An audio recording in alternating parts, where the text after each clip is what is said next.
Hello, Findlay. This is Haydee Sadler coming to you from my backyard oasis here at the Sadler Homestead. I told you I wasn't done being a voice for the people and trying to help people understand here in the city of Findlay what's going on here in the city of Findlay.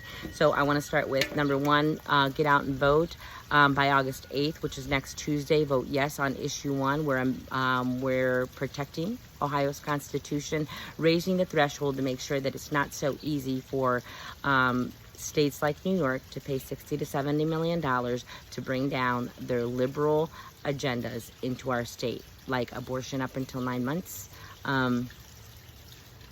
abortion without parental consent for minors, transgenders in bathrooms, and a lot of other things that have to do with parental rights. So August special election is very important because of what's coming up in November. So we need to be vigilant, and you need to know that your voice matters and your vote counts. So let it be heard. Vote yes on issue 1. Number 2, I want to talk about the Board of Elections. That I feel I've had a lot of conversations with people that I feel that it needs to be audited, especially with these very important issues coming up. If anybody out there wants to get together and get a team and figure out how we get it done, so it can be done. And here's my concern. I was working the polls back in 2019. It might have been 2018, and we get to the end of the night, and there's all our votes in a bank bag. Well, what looked like a bank bag. Now everybody's careful. We set up carefully. We do everything carefully, and at the end of the night, there's no key for the bank bag. So I asked our supervisor, how do we get to the end of the night with no key for these votes? They're not dollars, they're votes. And he says, I don't know, that it just didn't come. He says, and my concern was that we use Dominion voting machines here in Hancock County. And he says, well, that doesn't happen here in Hancock County, in the city of Findlay. Have you heard the words selected, not elected? After that situation, it made me think maybe it was a little more true, especially now that we have councilmen and government officials that aren't really representing the people. The city's doing whatever the city wants to do. Prime example is McPherson property, where they want to bring in apartments into over there by Donnell Stadium and over by Cooper, those small roads. And the neighbors say no. 98.8% of the neighbors said they don't want it. They collected 171 signatures in a petition in opposition to it.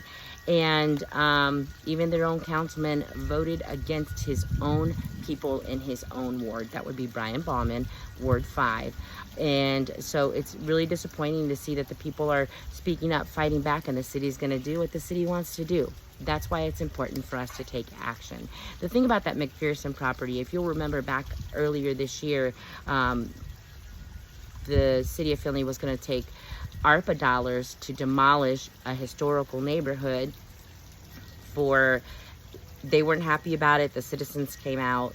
It was a big deal, and the Y said, no, we don't want that done. We don't want to tarnish our name. I love the Y. I think they have great programs. We've been involved there, and my children have gone through programs, so it's not about the Y. It's about how city officials were going to take government funds for a nonprofit to demolish these properties. So what they do is they sell the apartments on Grant Avenue over there by the Y for $1 to Andrew Yates, who's going to move that property over to a neighborhood that doesn't want it, those apartments. And he's going to renovate and add all new stuff. And I don't know, that sounds like a conflict of interest to me in a lot of different ways. Members of council sitting on zoning committees on this, and for special interest groups, and not listening to the voice of the people. Okay, you see where the problem is, which is exactly why I ran for mayor. He bought that property for $1.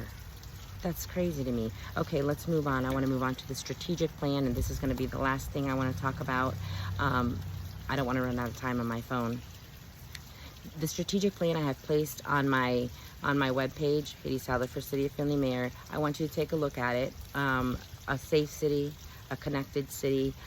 There's a difference between esoteric words and exoteric words. Words that mean something to someone, like safe, but they're not addressing the issues, like the concerns of the citizens at McPherson. What about the children? We're right next to the highway. What about trafficking in these one-bedroom apartments, which is what's happening over there by the Red Roof Inn, by the way. And they have said that at City Council. They have major concerns about their children, about their neighborhood, about different people coming into that neighborhood. So do the constituents feel safe?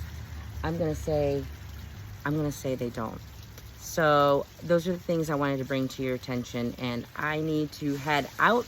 I have someone showing up to the door, but I wanted to encourage you, vote yes on issue 1 on or by August 8th. And keep in mind, there's a lot of things going on, and we want to be vigilant, Findlay. I'll talk to you soon.